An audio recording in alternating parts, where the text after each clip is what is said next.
जन्म कुंडली में चौथा भाव अगर पीड़ित हो जाए, चौथे भाव में पाप ग्रहों का प्रभाव हो, दुर्योग बना रहे हो, चौथे भाव का स्वामी जो है वो पीड़ित अवस्था में कुंडली में स्थित हो, तो ऐसे व्यक्ति को मानसिक अशांति और तनाव बहुत रहता है।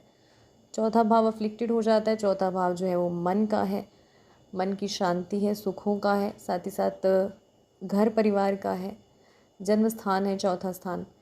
तो ऐसी स्थिति में क्या है कि कुछ उपाय किए जा सकते हैं ज्योतिषीय दृष्टिकोण से। अगर व्यक्ति अपने जन्म स्थान से दूर जाके कहीं रहने लग जाए और जहाँ का कल्चर एकदम डिफरेंट हो, और वो अपने जन्म स्थान से दूर होकर, अपने परिवार घर से दूर होकर वो दूर किसी दूसरी जगह में चला जाए और वहाँ रहना शुरू करता है, तो उसकी मानसिक अशांति, मानसिक तनाव खत्म होना शुरू हो जाता है।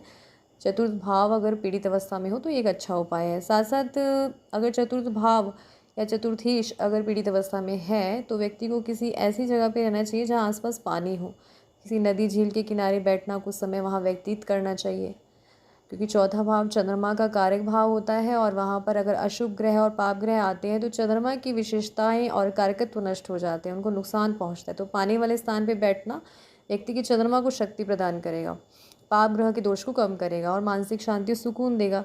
इसके साथ साथ किसी के चौथे भाव में अगर पाप ग्रह बैठे हुए हैं कुंडली में, तो ऐसे व्यक्ति को किसी मानसिक रूप से अशांत व्यक्ति को हील करना चाहिए। यानी अगर कोई परेशान व्यक्ति है तो उसको सपोर्ट करना, ताकि उसकी चिंताएं, तनाव कम हो सके।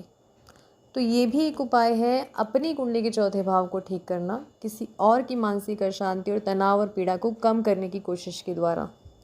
तो इस तरह से कुंडली में चौथा भाव और उसका कारक ग्रह चंद्रमा दोनों ही बहुत इंपॉर्टेंट है। आजकल हर व्यक्ति किसी न किसी मानसिक जो है वो बीमारी से ग्रसित है, कोई ना कोई तनाव लेके घूम रहा है। तो ऐसी कंडीशन में चौथे भाव से जुड़े हुए उपाय व्यक्ति को ज़रूर अपनाने चाहिए अपने जीवन में।